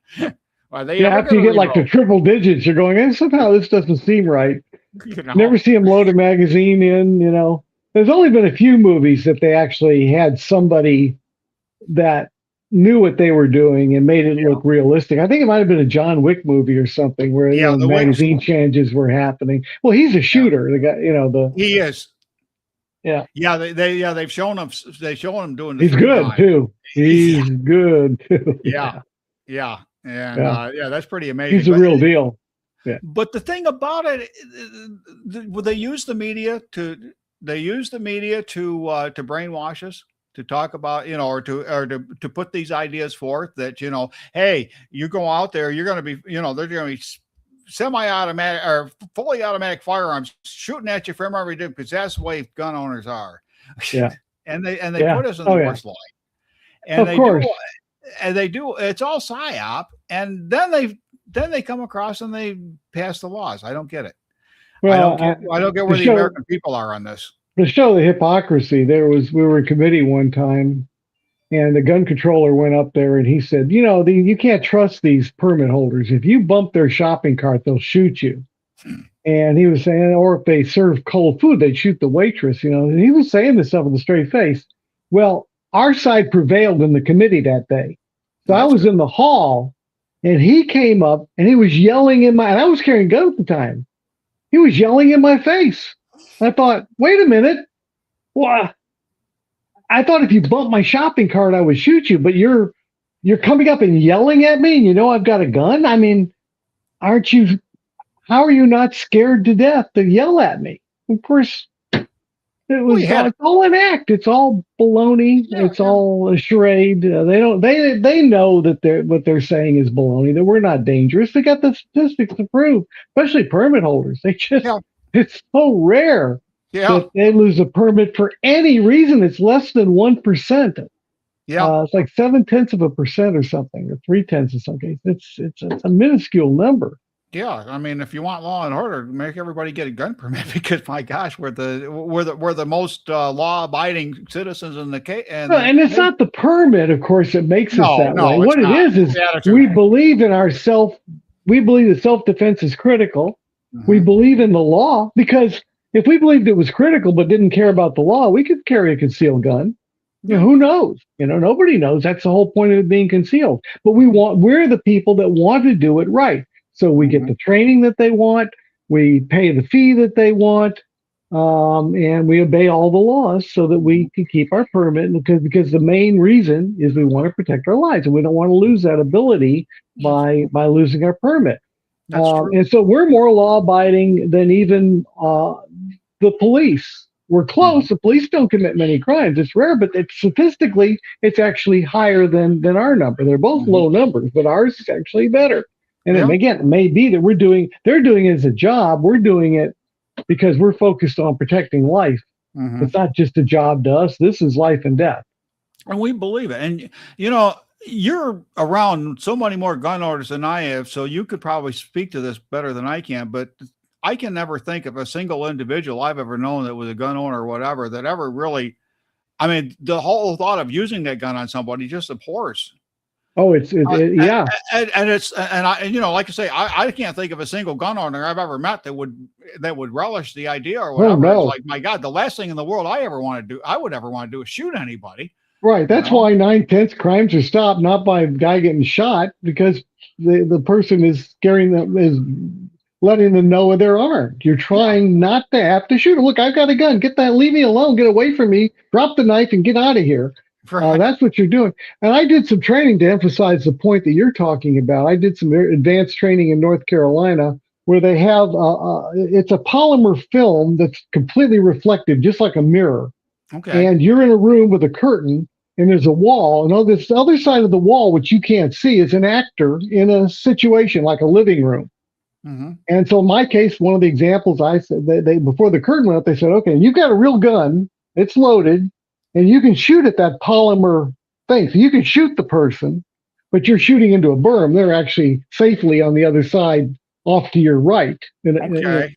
Okay, but it looks real. You look like you're face to face with them, and they look like they're face to face with you. Very Wow. real, and they're actors. This isn't some pre-laid out scenario. Things can kind of go whatever direction. And they Right. said, okay, when the curtain goes up, you're looking into your living room. I said, okay. So there I am, and all of a sudden there's this guy in my living room holding a gun at his side. And so I drew my gun and pointed it right at him and put my finger on the trigger. And I Mhm. said, "What are you doing in my living room? Drop that gun." And he says, "Well, Jesus sent me here. Jesus wants me to protect the things, and I'm here. This is Jesus's property. He sent me here, and then you're kind of going, well, I don't want to shoot somebody that's mentally in another world. I mean, I Right. believe in Jesus, but this guy is not. This guy's not playing with a full deck of cards." Hmm. So you hesitate. I said, drop the gun, and still by his side, he doesn't drop it. He's still ranting about Jesus and moving around, agitated. And so keep in mind again, his gun is at his side. My gun is aimed at his heart with Hmm. my finger on the trigger. And then he's ranting, ranting, ranting. I'm drop the gun, drop the gun, drop the gun. You've seen cops do this on TV all the time. Real Yep. cases, drop, drop, drop, drop, drop. Nothing happens. And then all of a sudden, that gun came up and he fired. And on the video, we killed each other.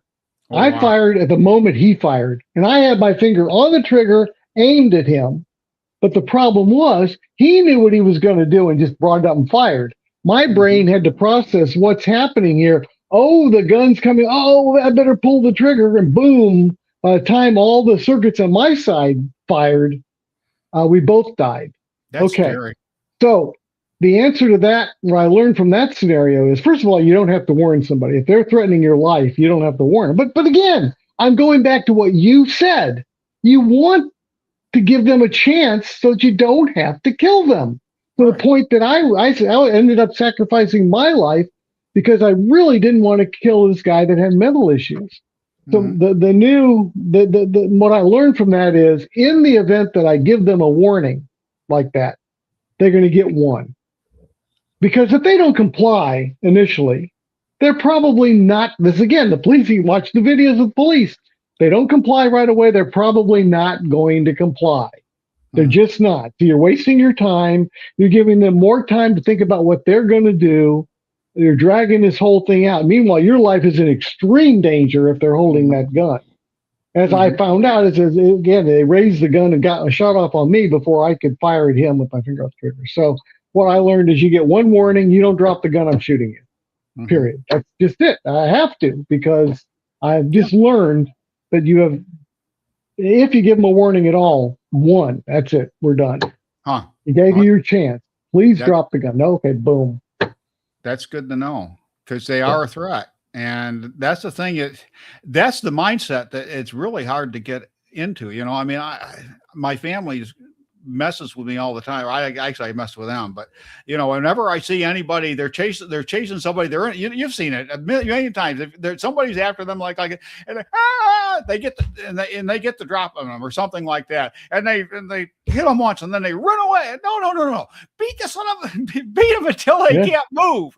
Okay, and you know, it's all excitement. I understand it. They're trying to make it all dramatic and all that, but I keep telling my family, do not do that.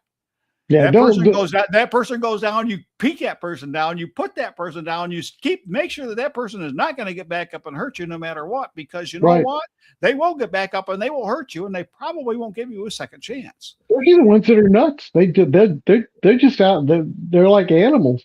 And again, if they're on drugs, that changes everything.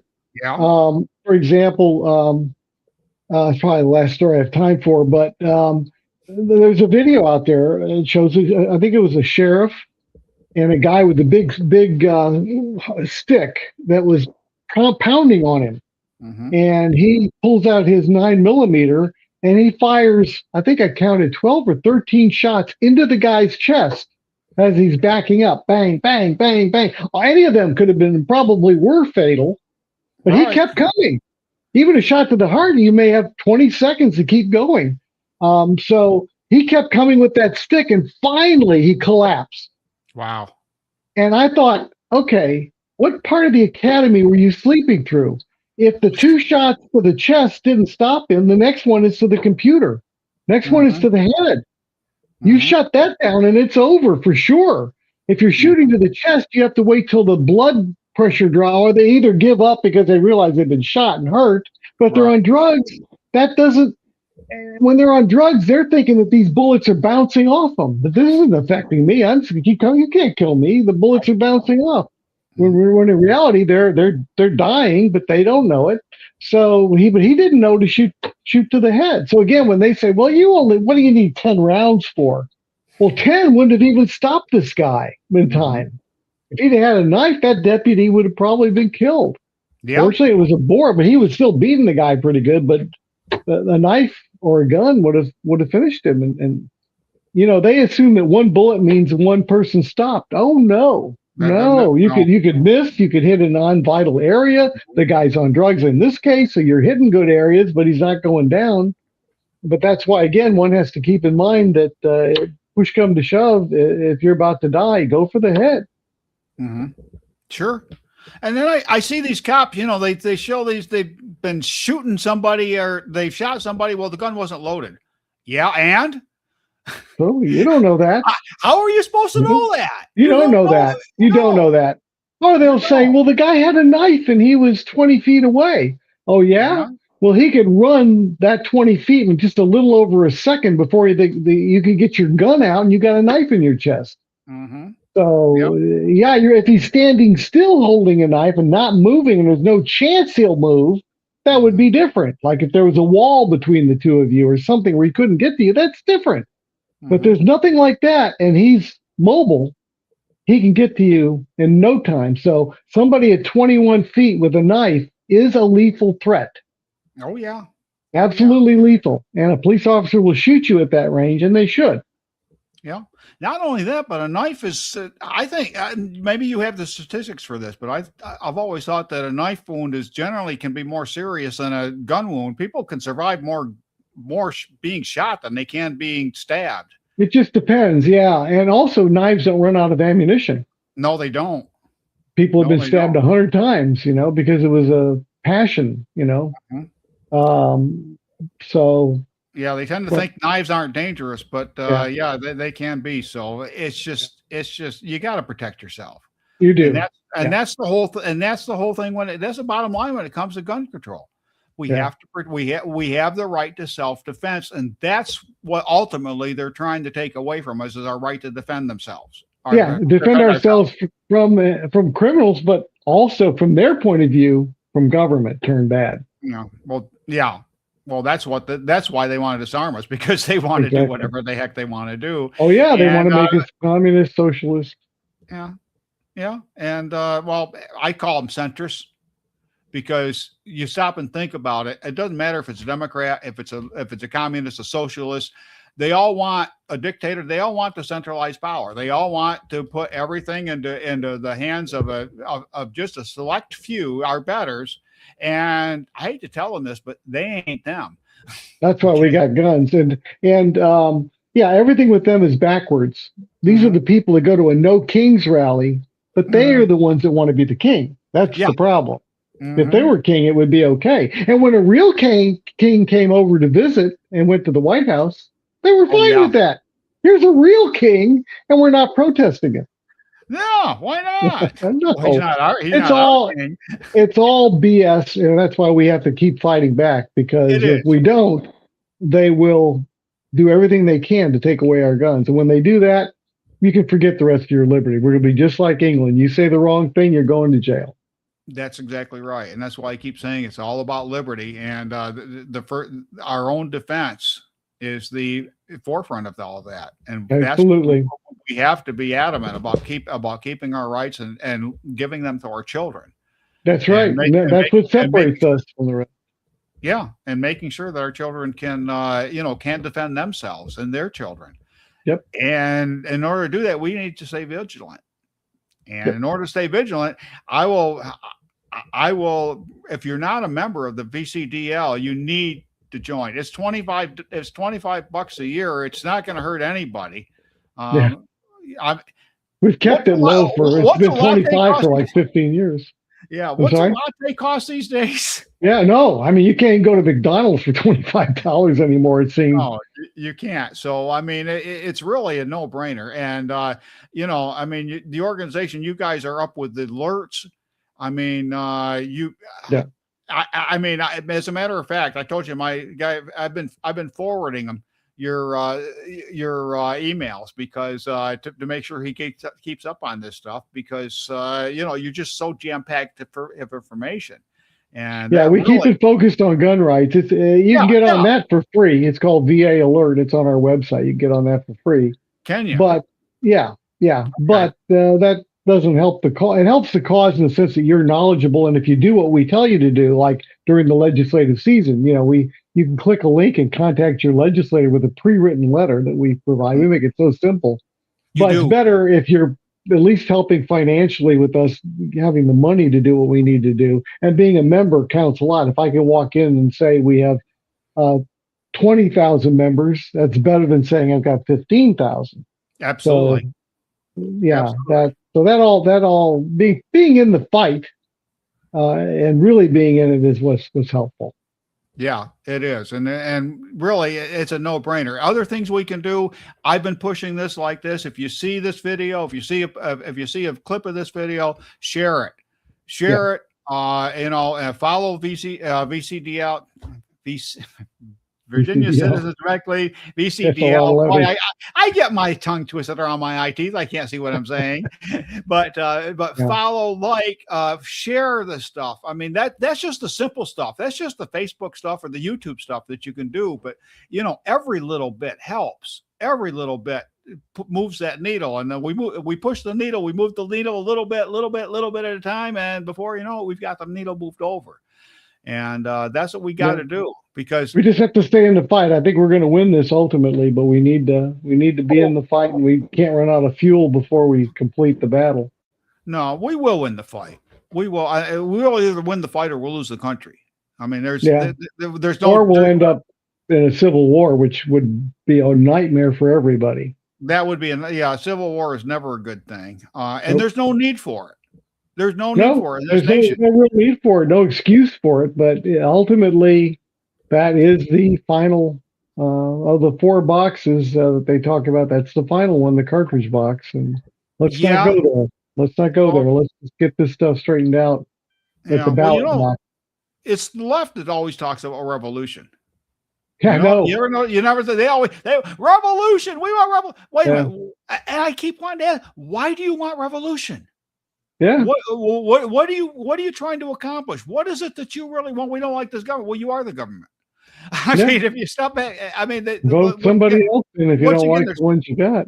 There's no logic bone in there. Once again, but if the government turns against us, gets rid of voting and takes it what goes to martial law, now you're in Second Amendment territory.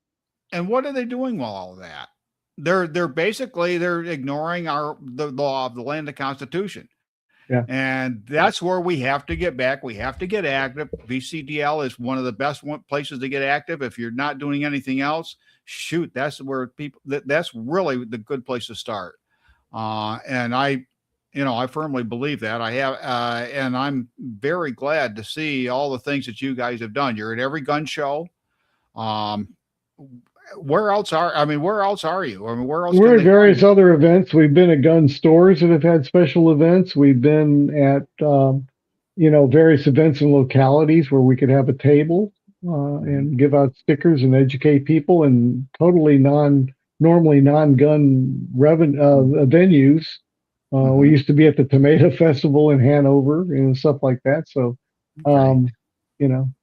hey, if you got time to tell me a little bit about the Academy, I was going to ask you about that. I asked Jill if she'd come on sometime. She said yes, but I've got back to her. But could you tell me a little bit about the Academy? Because that's something I don't think anybody knows enough about.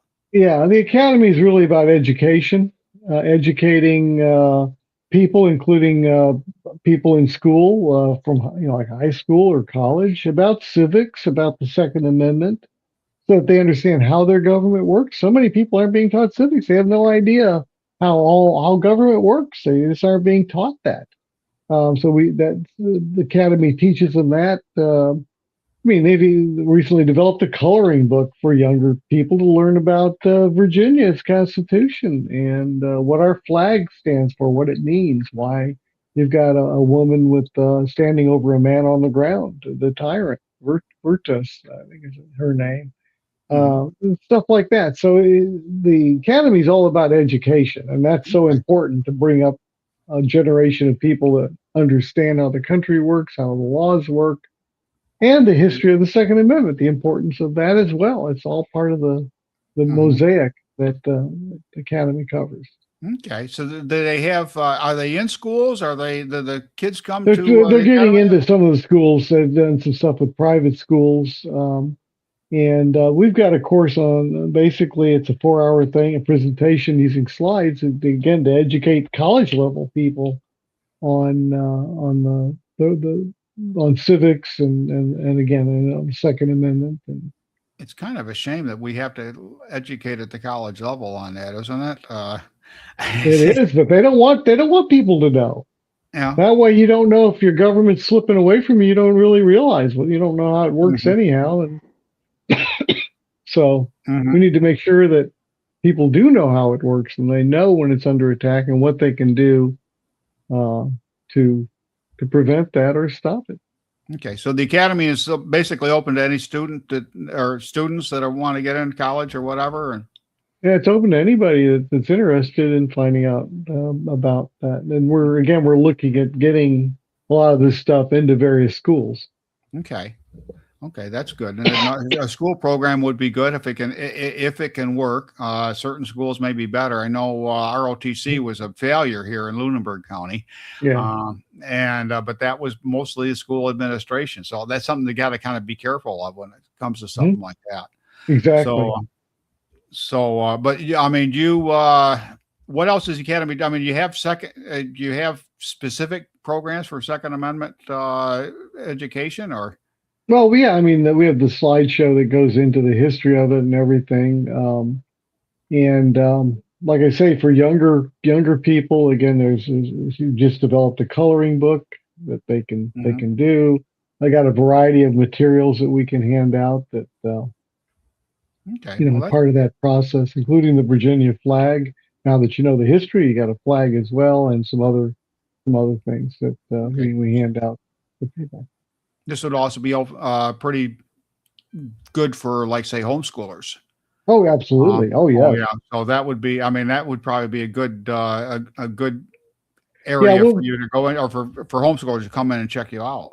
we'll probably do a series of videos like that that homeschoolers could play that with us stepping through that curriculum that we have, the 4 hour thing. They could split it up an hour a week or something to get their homeschool children to watch a video that teaches them all about civics. That that would be awesome. That really is. We've got the curriculum. We just have to make a video. Okay. That's incredible. What else are you guys doing? I mean, you're active in the courts. You're active where you're Mhm. active in the gun shows and this Yeah, at the and the, General Assembly, of course, and local yeah. government, if they're trying to infringe, we'll get active there and have. We've Um, sued local government, so we can do that again if we need to. We've got that's good. lawsuits right now running against Roanoke City, the city of Roanoke, not the county. Mm, okay. Are there plans for another sanctuary movement or something along those lines? Or I know Well, you the guys brought sanctuary it up. movement, the sanctuary movement is running, and that's been there. But right now, we're pushing to get more and more Commonwealth attorneys stepping on board, saying, I'm not gonna enforce in this county or this city any gun control from this the new stuff that affects quote unquote assault firearms. It's a constitutional right to have it. It's clearly constitutional. I'm not going to, those laws won't be enforced in this locality. And we're pushing for more of that. Okay. That sounds excellent. Yeah. Uh, what am I not asking that I should be asking you? Anything? I think we've kind of covered a lot of stuff. People should know how to get in touch with us, get on our free email system, become a member, and contribute. All ways of battling what we're looking at. Uh, Yeah, it's be active. Vote. VCDL.org, right? VCDL.org. Vote. Make You sure got you're to write that registered. behind you. Yeah. I can't see the V, but but that's a V there if you can't see it. The VCDL. VCDL.org. Yeah. Yeah, that's really Virginia Citizens Defense League. Yeah. Well, I know you've been trying to get out of here. I'd love to keep you on for another the rest of the program, but man, you've held out for quite a long time. Yeah. Um, I appreciate you coming on, and Yeah. It's been fun. yeah, it has been fun. It's been enjoyable. Hope to see you back sometime, Yeah. and we will maybe get an update on some new stuff going on. Maybe some good news that Yeah. you've got We to got the say. fights going on every day. Things are happening. So Hmm. Yeah, this has been a pretty crazy couple of weeks there. Three, yes, it 4 weeks. has. It's been nuts. Well, Uh, it's been crazy since January. Actually, since the elections, things have been yeah. ramping up, and we have major elections next year. This year we got stuff for Congress. Next Hmm. year, the entire Virginia House and Senate are up for grabs. So this is if gun owners get out and vote, this is a chance to turn this ship, at least stop all the craziness. Where if we Hmm. can get a hold of the General Assembly again and have power in there, then we can stop all this stuff. Nothing's going to get to Spamberger's desk that would be bad for gun owners. We'd have that ability to stop that if Hmm. we can control one or both bodies in the General Assembly. And our Yeah. chance is next year. So make sure your friends and family are registered, that they vote. Hmm. Vote early. Do the early voting thing. I think I may as well. Hmm. That way, nobody can steal your vote. If you vote early, you lock it in, and nobody can try to steal it from you. That's So, true.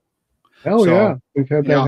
happen. Oh, as far as voting is concerned, by the way, don't let, and I brought this up before, but don't let the fact that you're not registered say well, I can't vote. I'm not registered. You can go right up. You can go right up to the registrar's office. You can go to any voting, any place where voting is done, anytime where it's Hmm. done, You can vote right then and there. You got Exactly. if you've got ID, you can prove you're a Virginia citizen. You can vote right on the spot. Right. Don't let the idea that you're not registered stop you from voting. No, don't let that be an excuse, because you can register. It's not that hard. You can do it online Mhm. from the And comfort of your home. mhm.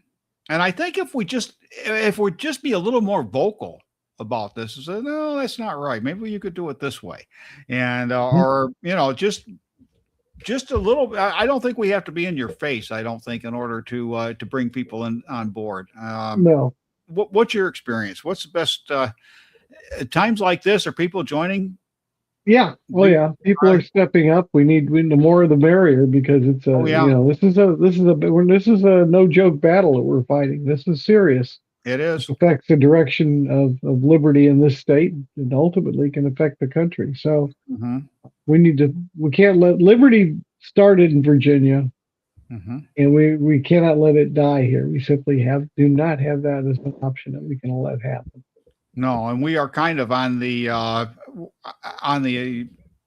radar of a whole lot of different other states. Oh They're yeah, waiting to they're see all what we're watching. doing. Oh, we're being watched across the country. Yeah. Yeah, that's something that kind of makes me I don't know. I just feel wow, really? I'm someplace that people are Well, actually we're not concerned a about. deep blue state. We're purple and maybe really red when you look at it from 5,000 feet in the air. Or we're mostly red, but we've got these big blue areas. And so, if you want to be generous and say we're purple, yeah. Well, purple states should not be going through this. Mhm. We Yeah. shouldn't be going. We shouldn't be going through it No, anyhow if we're part of America. that's just There's it. no excuse that you're deep blue. That's no excuse to violate the Constitution as they have in this.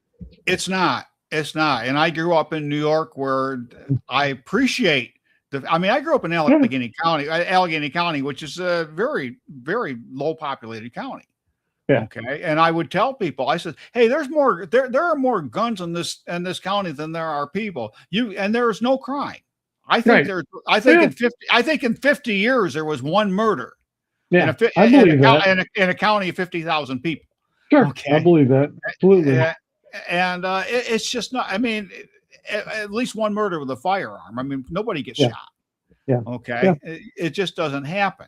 Right. And Because you got a maybe lot of people with guns. Why would you want to break into a house where people have guns to point at you? there you go. And people still get broke into, and there's still burglaries and all that sort of stuff. But when it comes right down to it, murder is not prevalent. Whereas you pointed Yeah, out where murder is prevalent, murder yeah. is But prevalent. these You burglaries, the burglaries, I guarantee they knocked on the door, they rang the doorbell, they made sure nobody was home, and then they went in. mhm. There probably weren't too many burglaries in the middle of the night when people are home. Not in that No, county, I wouldn't think. Otherwise, there would have been a lot more shootings. yeah, that's true. But we know the neighborhoods where the shootings are happening. We know what's going on. We know where the crime is going, and and we just let them have the narrative when it comes to that. We need to stop that. We need to get a better narrative. We need to bit. I think education, and you may agree with this. I think education is really going to be the key. Yeah. Um, Getting people educated and getting them interested is going to be what really is going to push this needle forward. And people and not be afraid to talk. I mean, I are people afraid are intimidated to share something like, oh my gosh, they'll think I like guns if I share this. Well, some Is there people a are little bit of that in? intimidated. Well, there's some of that. It's gotten to be less, but they're trying to bring it back. They want us to go in the closet. They want us to shut up. They want to make it look like nobody really has a gun except a few extreme people, not a Mhm. 100 million like we really have. Oh yeah, they'd love for us to shut up. But if we stand up and are proud gun owners and are not afraid to talk about it and say, this is what I believe. This is part of my constitutional right. If you don't like it, that's unfortunate. There's probably Mhm. things that you have that I don't like, but that's your right to have them. Live Yeah, and let live. yeah, that's what If rights you are try all to kill about. me, it's going to be live and let die. So, um, you know, but I have my rights and you need to respect them, and I'll respect your right with those that you're exercising. That's the way it should be. Hmm. All right.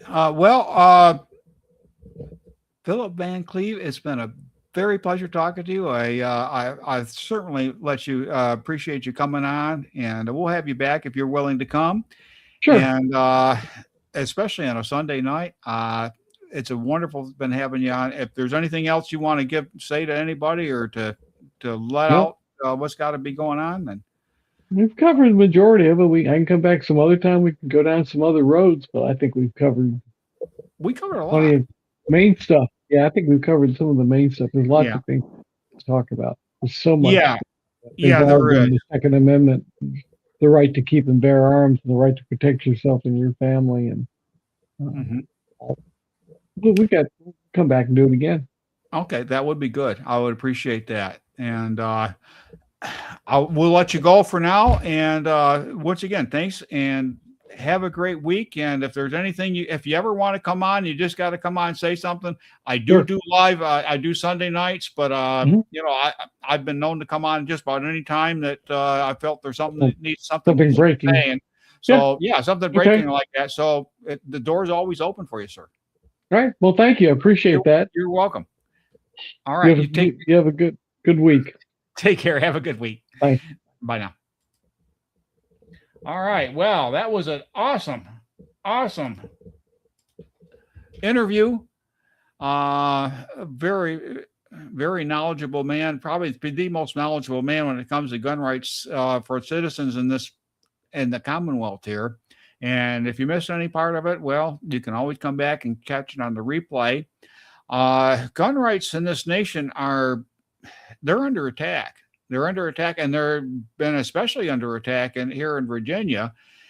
And I don't know. It just seems like there may be a laissez-faire, just let it happen. We can't do anything about it anyways. I think that's the most frustrating part about it all. And I've mentioned this before. We all say, well, we can't do it. The self-defeatist attitude is not going to do anybody any good whatsoever.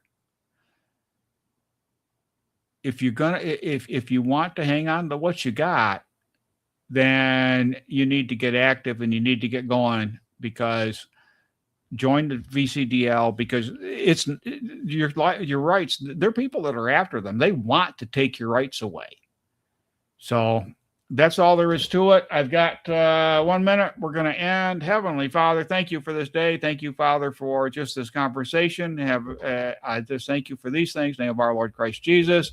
And have a great day. I'm going to end 3 minutes early because, well, technical difficulties.